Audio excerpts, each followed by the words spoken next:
আহসানি তাকবীল।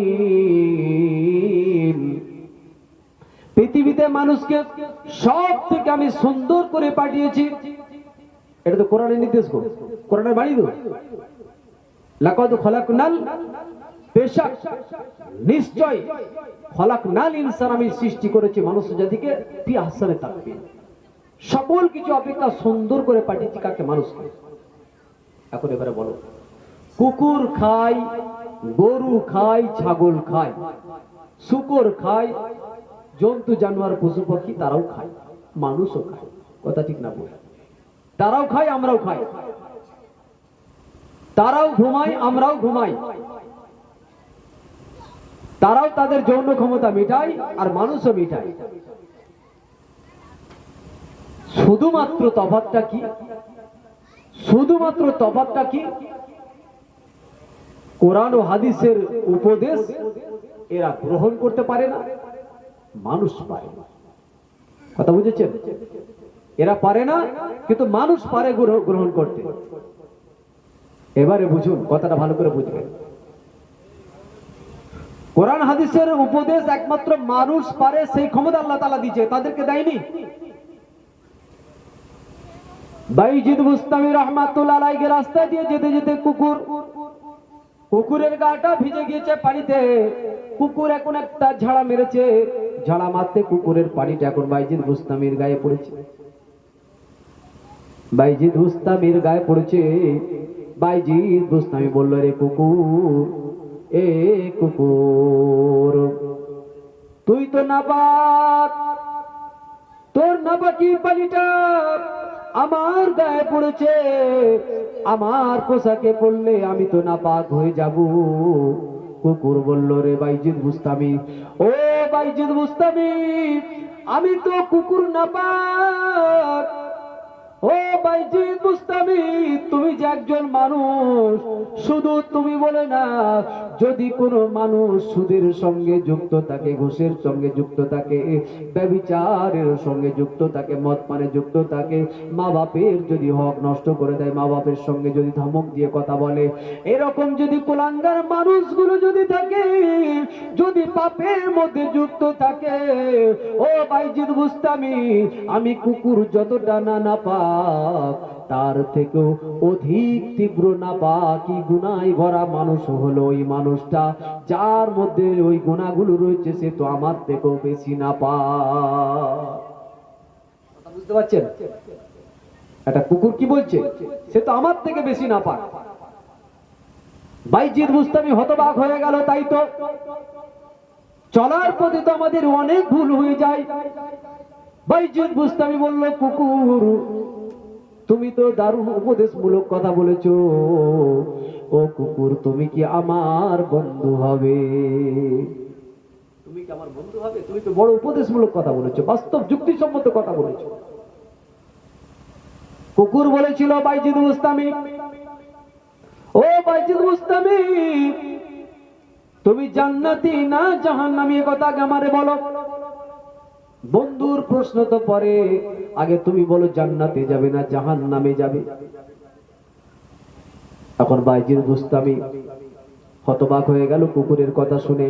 আমি জান্নাত যাব কি জাহান্নামে যাবো, এটা কথা তো আমি বলতে পারবো না, এ কথা আমি বলতে পারবো না। তবে হ্যাঁ, একটা মানুষের আশা থাকে তার চলার পথ অবলম্বন করে।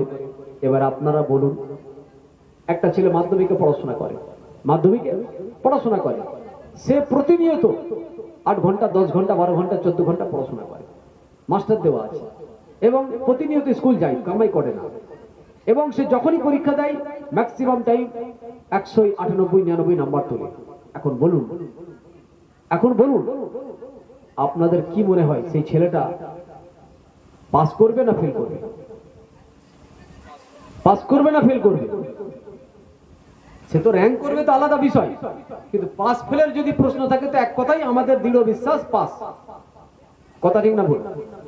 আর যে ছেলেটা স্কুল ঠিকমতো যায় না, ঠিকমতো মাস্টার নেই, ঠিকমতো পড়াশোনা করে না, পরীক্ষা দিলেই প্রায় টাইমে ফেল, এখন তার প্রতি আপনি কি আশা রাখবেন? যখন সে ফাইনাল পরীক্ষা দেবে, সেন্টার পরীক্ষা দেবে, তখন কি মনে হবে এই ছেলেটা পাস করতে পারে না ফেল করতে পারে?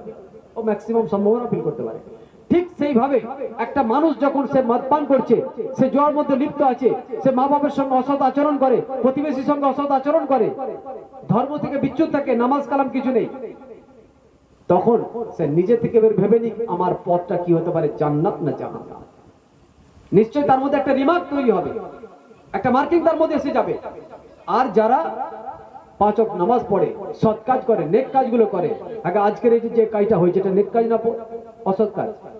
নেক কাজ তো। এই নেক কাজ যে যুবকরা আজকে একটা সময় শ্রম দিয়ে, আপনারাও যে পয়সা দিয়ে, বিবেক বুদ্ধি দিয়ে করেছেন, এই কাজটা যারা করেছে তারা ভালো করেছে না খারাপ করেছে? এই কাজের দরকার আছে না নেই? ভালো কাজগুলো করার প্রয়োজন আছে না নেই? আমার সাথে তো প্রায় 6 মাস কাল বাবু ভাই বারবার খালি আলোচনাই করে যাচ্ছে। তার মানে কি একটা টেন্ডেন্সি আছে ভালো কাজ করব, একটা লক্ষ্য আছে যে আমি ভালো কাজটা করব। কারণ আল্লাহ তাআলা যদি কোনো একটা ভালো কাজ একটা যদি মঞ্জুর করে নেয়, একটা যদি গ্রহণ করে নেয়, তো একটা দ্বারাতে আমার জান্নাত হয়ে যাবে, মিলে যাবে। চলো বলুন না সুবহানাল্লাহ। আমরা 101 রকমের ভালো কাজ করব, তার মধ্যে যদি একটা গ্রহণযোগ্য হয়ে যাবে, একটা যদি কবুল হয়ে যায়, তো সেই জন্য একটা মানুষ যখন নেক কাজ করবে, যখন সে 5 ওয়াক্ত নামাজ ঠিকভাবে আদা করবে, তার চলার পথে যখন ঠিক রাখবে, নিজের মা বাপকে সন্তুষ্ট রাখবে, প্রতিবেশীর সঙ্গে যখন সৎ আচরণ করবে, তখন তার একটা আশা জাগবে তো যে আমি জান্নাতে যাব। আল্লাহ তাআলা বলছেন লা তাকনা তুমি রহমাতিল্লাহ, খবরদার তুমি নিরাশ হয়ে যাও না। আমি যা বলেছি তুমি তা করো, বাকি তোমার আর নৈরাশ হওয়ার কোনো কারণ নেই। আর যারা তুমি বদ কাজ করে ফেলেছে, এত মানে পাপে লিপ্ত হয়ে রয়েছে, পাপের পথে রয়েছে, তাকেও আল্লাহ তাআলা বলছে তোমার নিরাশ হওয়ার কোনো কারণ নেই। শুধু তোমার লাগবে কি তওবা। বলতে বলতে রেখে দিয়েছিল তওবাটা কি? আমার জীবনে তো তওবা তাকেই বলে, আর ইস্তেগফার তাকেই বলে। আমার মধ্যে সুদ আছে, ঘুষ আছে, ব্যভিচার আছে, মদ পান আছে, ইত্যাদি আছে, তা থেকে ফারেক হওয়া, সেটাকে ছেড়ে দেওয়া, এটা হলো তওবা। তারপরে বাকিটা নামাজে প্রবেশ করে আল্লাহ তাআলার কাছে এসে ক্ষমা চাওয়া, এটার নাম হচ্ছে ইস্তেগফার। আমরা কি করি? গুনাহ করি, গুনাহ করে আমরা আল্লাহর কাছে চোখের পানি ফেলে কাঁদি, কিন্তু আমরা তওবা করি, মানে সেই গুনাহ থেকে সরতে পারি না। আমরা কেঁদে ক্ষমা চাই। আল্লাহ তাআলা বলছেন তওবা ব্যতীত ইস্তেগফারের কোনো কাজ নেই, তওবা ছাড়া ইস্তেগফারের কাজ নেই। শুধু আমি ক্ষমা চাইবো আর গুনাহ ছাড়বো না, এটা হতে পারে না। 1 বিঘা জমি, 1 বিঘা জমিতে 4-5টা কাটান দেওয়া আছে, খুব পাশের জমিগুলো ডাউন আছে। এখন জমিওয়ালা তাতে এসে কি করছে? পানি দিচ্ছে।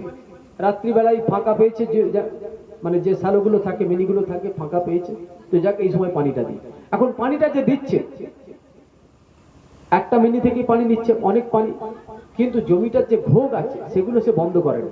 পানি থাকবে না, যাবে। সারা রাতও যদি দেয়, যেখানে 1 ঘন্টা দরকার ছিল সেখানে যদি সারা রাতও পানি দেয়, পানি দাঁড়াবে? দাঁড়াবে না। ও ভাই মুসলমান, প্রত্যেক মুসলমানের ঈমান নামক যে জমিটা আছে, ঈমান নামক যে জমিটা আছে, ওই জমিতে ওই মদ পান নামক যে ভোগটা আছে, কাটানটা আছে, সুদ ঘুষ নামক যে ভোগটা, কাটানটা আছে, ব্যভিচার নামক যে ভোগ বা কাটানটা আছে, ওই কাটানটা যদি বন্ধ না করে আপনি যদি নেক কাজগুলো করে যান, আপনি নামাজ পড়ছেন, রোজা করছেন, হজ করছেন, যাকাত দিচ্ছেন, দান সদকা করছেন, জলসা মাহফিলে টাকা দিচ্ছেন, কিন্তু নির্ফল আপনি কি দেখবেন? ঘুম থেকে উঠে আপনি পরিশেষে দেখবেন এতক্ষণ ধরে আমি তো নেকির কাজ করলাম, এতদিন ধরে নেকির কাজ করলাম, এত পানি দিলাম, কিন্তু পানিগুলো গেল কোথায়? নেকিগুলো গেল কোথায়? দেখলো সব নেকি বের হয়ে গেছে কোথা দিয়ে? ওই যে আমার জীবনে মদ পান লেগেছিল, আমার জীবনে ব্যভিচার লেগেছিল, ওই যে ভোগটা ছিল, ওই যে কাটানটা ছিল, ওই কাটান দিয়ে আমার সব পানিগুলা নেকিগুলা বের হয়ে গেছে।